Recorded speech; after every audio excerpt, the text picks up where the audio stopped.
Lorne by Nathaniel Trevor. Copyright 2015. Author's Note. To be quite honest, I never really liked long author's notes. In fact, I never really liked author's notes at all. Obviously, when one opens a book, he or she expects to find a story, and not the tergiversation of an exhausted author trying to meet a tight deadline. It's currently 4 a.m. Still, I do believe one element or two deserves to be discussed before we can properly begin. The first is obviously whether or not this book would be worth reading for someone who has never heard of Lorne Armstrong at all. To me, the answer to this question is obvious, a clear and resounding yes. While a few inside jokes might be reserved to those familiar with BakedSalmon, Sam Pendleton, Crank Cinema, and the others, I really meant for this work to be readily available to the largest number of people. Still, and while I would be curious to hear what someone who has never heard of Lorne Armstrong would think of this book, I must admit that perhaps knowing some basic elements of the plots, its characters, and its setting might help a reader fully appreciate my work. It would help, for instance, to know what Lorne looks like, how goofy he acts in pretty much everything he does, and how young Kayla sounds on the phone. Apart from that, a complete reading of the Holy Lorneography is really not necessary to properly enjoy this book. Far from it.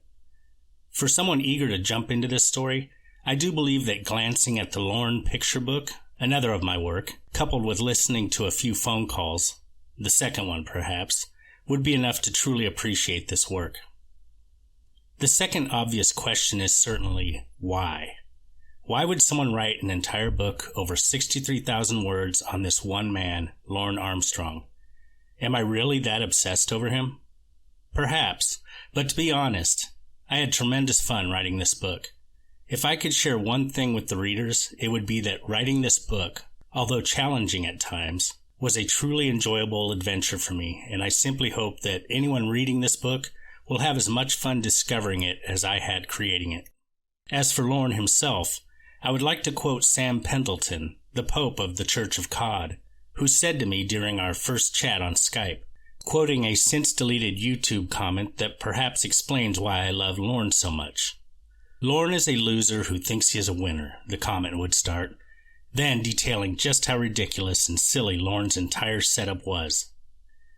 We have progressed a lot since then, even managing to get the full phone calls courtesy of a friend I've obviously given a shout-out somewhere in this book. But if I were to add to this comment, I would simply say this. Lorne Armstrong represents the absolute worst of humanity. He's lazy, incompetent, narcissistic, stupid, manipulative.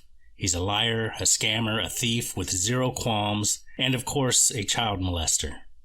If Lorne stopped there, then perhaps he would be nothing more than yet another scumbag on the list. But the fact that he somehow acts like he's Cod's gift to humanity helps create a character that, in my opinion, is completely unmatched in its humoristic idiosyncrasies.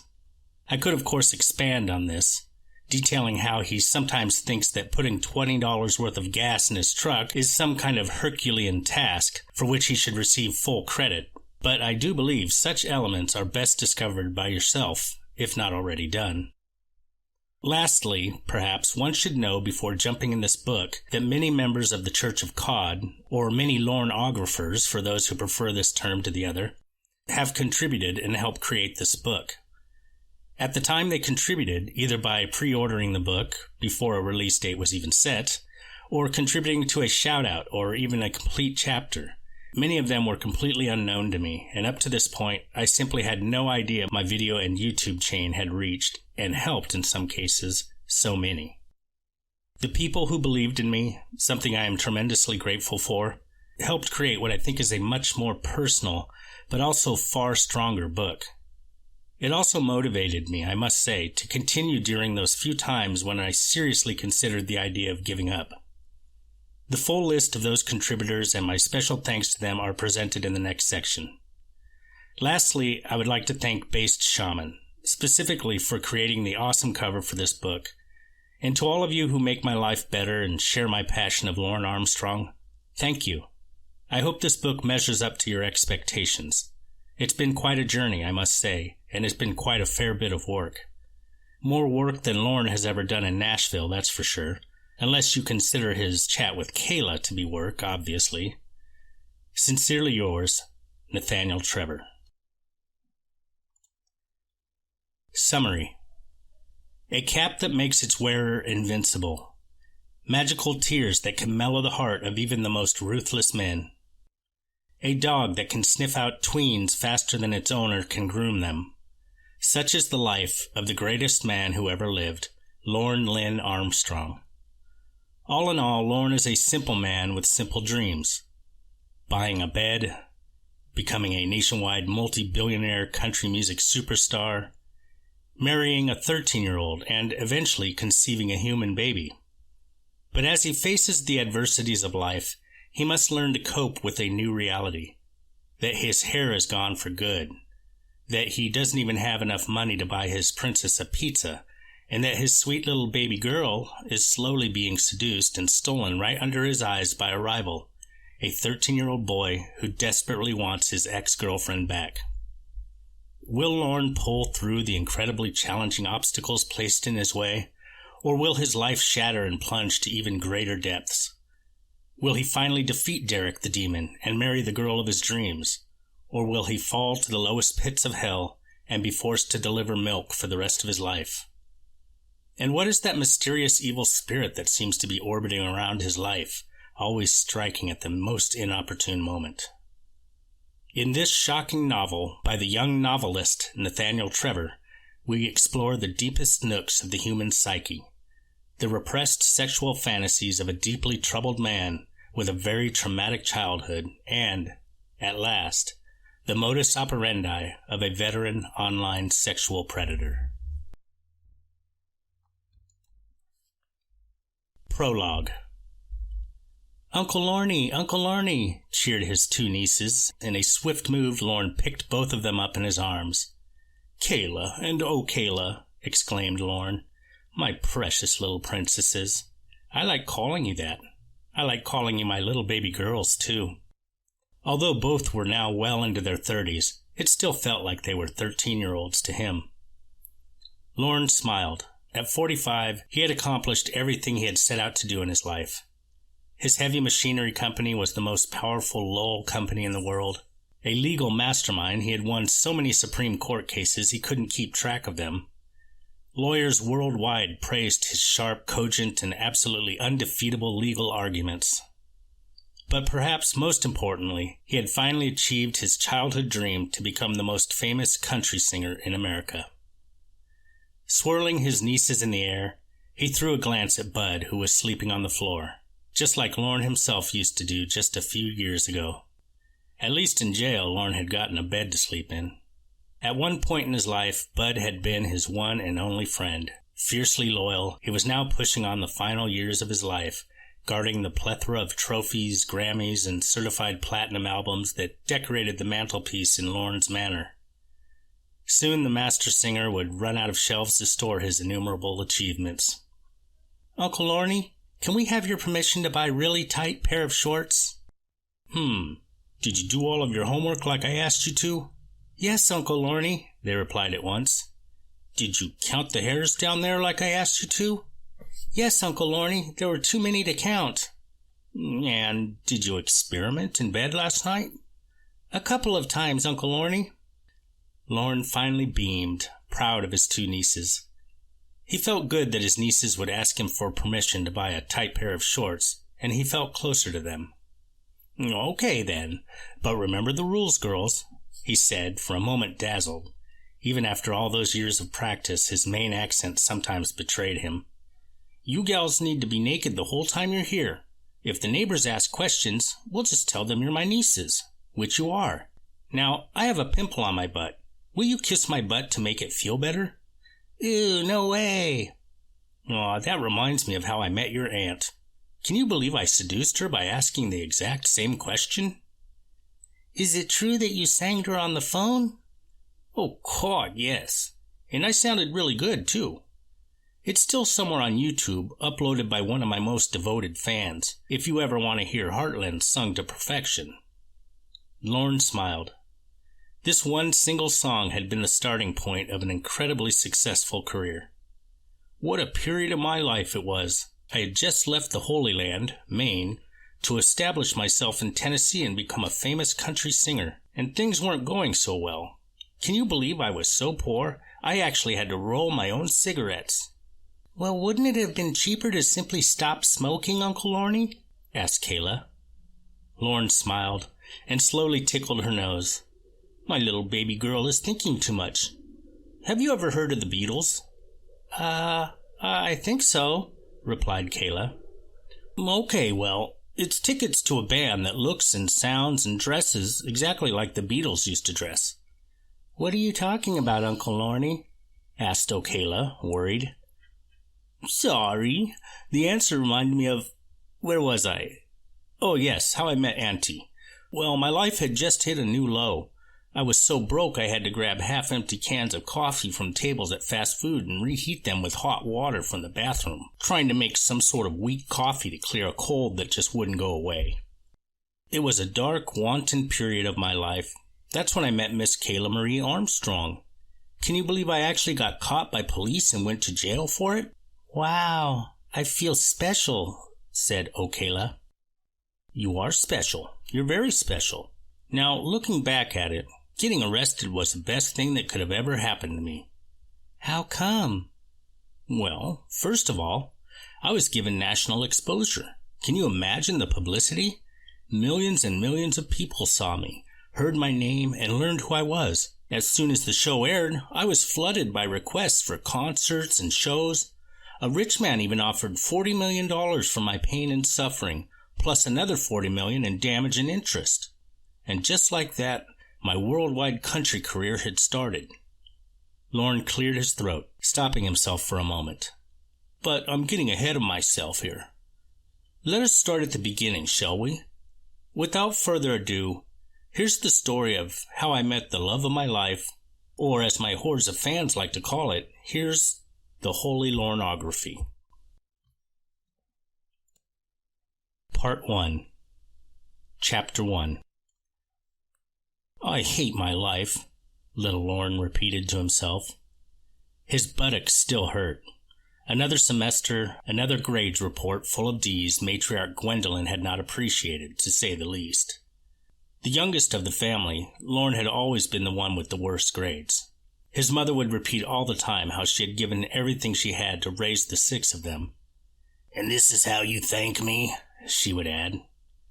After their father had abandoned them, she had devoted her entire life to taking care of her children. Mother Gwen loved her children to death. Still, somehow, she had always blamed Lorne for every single one of her problems. After all, it was true that her husband ran away shortly after Lorne's birth.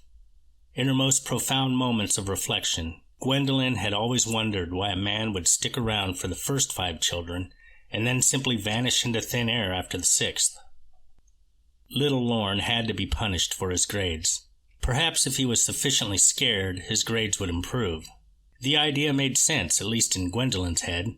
She, however, had never dared to lay a finger on any of her children.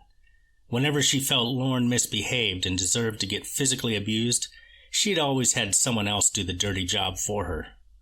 Sometimes she would joke about placing an ad in the local paper to hire a stranger to beat her son for her. But Lorne had quickly called her bluff, knowing there was no way they could afford it, as the major part of their budget went into chicken pot pies for 6 hungry kids. Instead, Mother Gwen typically asked his older siblings to do the abuse for her. They have to have their uses around the house, too, she thought. The more badly Lorne had acted, the older the siblings she would pick. Today, however, was clearly a Daniel kind of day. At first, Lorne's oldest brother had despised doing it, for he hated bringing harm and pain to another human being, but he had quickly understood that he would be the one getting physically abused if he didn't comply. With time, however, he had grown to tremendously enjoy it. You're going to like the spanking I'm giving you, I promise, he had said to his brother this time. In a few years, perhaps in an ironic turn of events, Lorne's oldest brother would end up being a police officer and actually get paid to brutalize people. But for now, he took a simple Machiavellian pleasure in abusing his siblings, Lorne even more than others. This time, Lorne had even felt some kind of weird hard bump right between his brother's legs, right where Mr. Peepee would have been, as his brother was spanking him. I hate my life, he repeated, looking at his meager collection of toys, most of them torn apart and broken by his siblings. In the ominously silent house, Lorne pondered the point of life. At 8, it already seemed that his existence had no purpose. His only pleasure in life, between the classes he barely passed and his dumbass brothers and sisters who brutalized him every day, was country music. He wished his mother would pay for guitar lessons, but on the list of priorities of the family, his aspirations were pretty low, and becoming a famous country star seemed like nothing but an impossible dream. In every aspect of life, Lorne was everyone's favorite punching bag. Lorne laid in bed, naked as he usually was. Suddenly he heard a knock at his door. His mother gently entered the room. "Lorne," she tentatively asked, "I just wanted to wish you a good night and tell you that I love you." "If you really loved me, you wouldn't have named me Lorne." "Do you want me to call your brother in here again?" she angrily sputtered. Lorne gulped and stood silent once more. "Listen, Lorne. Everyone has a role to play in this world, even you. Some people end up being doctors, astronauts, scientists, or even professional singers. Some, however, have the mission to be the biggest losers possible. In order for some to be at the top, some to be at the bottom, you see. And you, Lorne, are at the total absolute bottom. You are even lower than the bottom. You went to the bottom, and you chose to dig even deeper. But that's okay, because that's who you are. It's your role. It's your destiny. And I hope that someday you will just come to accept it. You can't run away from who you are forever, okay?" "Okay," replied Lorne, unconvincingly. As soon as his mother was out of sight, he got off his bed and started laying on the floor, his favorite sleeping spot. The floor was so comfortable. Lorne wondered why his mother had bought him a bed at all, if only he could sleep on the floor every night.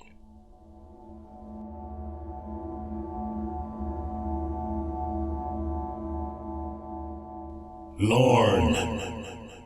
He jolted awake, scared, unsure whether the voice was real or part of a dream, a big bright light illuminating the room, dazzling him. "Lorne," repeated the voice. "Who are you?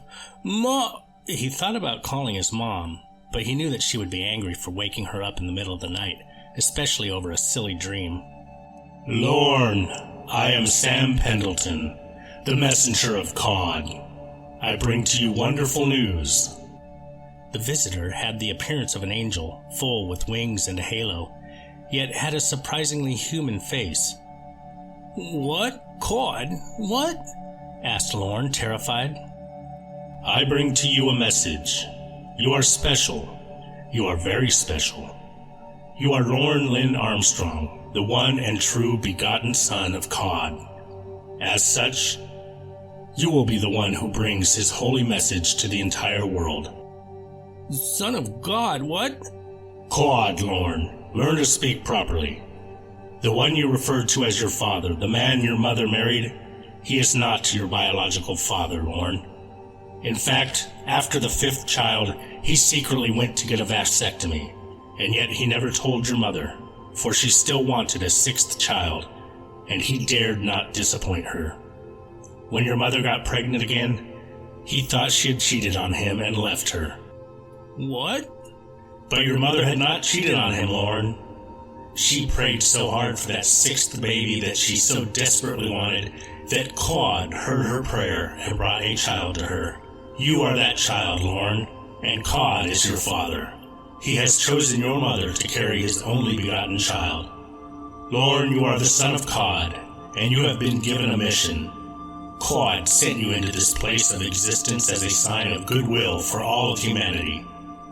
Right as we speak, a dangerous demon is spreading his power upon the world, and it is upon you, and you alone, to stop him. You shall bring upon this world the word of Cod, and save humanity from its impending doom." "But how? I'm just a little boy." "But you are not alone. In your life you will meet many people ready and fully willing to come to your aid. Your holy message will spawn an entire new religion, an entire body of people ready to assist you. Some will even sacrifice their existence to you, Lorne. They will call you the Savior. That's how special you are to me, and that's how much I love you. But for now, allow me to present to you 3 gifts from your father to help you on your journey. First, the legendary blue shirt and shorts. Wear these clothes every day, Lorne, every single day of your life without exception. Not only will they grow up with you to always offer a perfect fit, they never need to be washed, cleaned, or maintained in any way or shape. Perfect, since you'll never understand how a washing machine works anyways. Second, let me bestow upon you the power of holy tears of cod. These magical tears are so overwhelmingly powerful, they can get you out of almost any bad situation. These tears have amazingly powerful manipulative powers and can beguile even the strongest-willed humans. If you are ever in any dangerous situation, Lorne, simply start crying and you will get out of any trouble instantly. Try it the next time your brother is about to spank you and see for yourself. Third, and certainly the most important, the holy soiled cap itself. It is the most powerful artifact that has ever been created. As long as you wear it, Lorne, you will be absolutely unstoppable. Never take the soiled cap off, for without it, you will be vulnerable. Beware of the demon's trick to get you to remove it, for he is a creature of deceit. But you will not succeed on your journey to save humanity just with 3 gifts of cod. Allow me, Lorne, to present my own personal gifts to you. This, Lorne, said the angel as he was waving some kind of wand in the air, are Cod's secret recipes, conceived by Cod himself, and which I have sworn never to share with humanity. First, his invigorating wheat coffee will significantly reduce your need for sleep, allowing you to work harder and longer. With it, you will be able to spread the gospel more efficiently. Second, his mac and cheese. A single bite will fill your stomach for 7 days and 7 nights, bringing all the nutrients your body needs and allowing you to truly focus on your mission. And lastly, let me reveal the secret of the rolled cigarette. Although its use won't be clear to you immediately, this will eventually be your best weapon against the enemies of the Church of Quad. Now I must depart. Good luck, Lorne. The fate of humanity rests on your shoulders. In a draft of cold air, the angel was gone. The light slowly waned into a corner of his room, and Lorne was left alone and confused. Finally, he exhaled loudly, relieved. Surely it must have been one big joke from his dumbass brothers, some kind of special effect or manipulative trick. "What was all that noise?" asked Gwendolyn, obviously furious and slamming the door open. It was rather clear that she was about to violently lash out at him, and Lorne wondered what excuse he would have to give the principal to justify his bruises and gashes. Overwhelmed by emotion, Lorne started to cry. "Mommy, Mommy," he cried. In an incredible turn of events, Gwendolyn's entire demeanor turned around completely. My poor baby boy," said a now emotional Gwendolyn. "You had a bad dream. Why are you sleeping on the floor? Don't you got a bed? Stop crying, my little baby. It's over. Shh." Gwendolyn took him in her arms and slowly started cradling him. "Where did you get that hat?" she asked with a honeyed voice. "I didn't know you loved baseball. Shh, stop crying, my little boy. It was just a nightmare." It might have been, yet it was the first time in Lorne's life that his mother took him in her arms. And it felt good.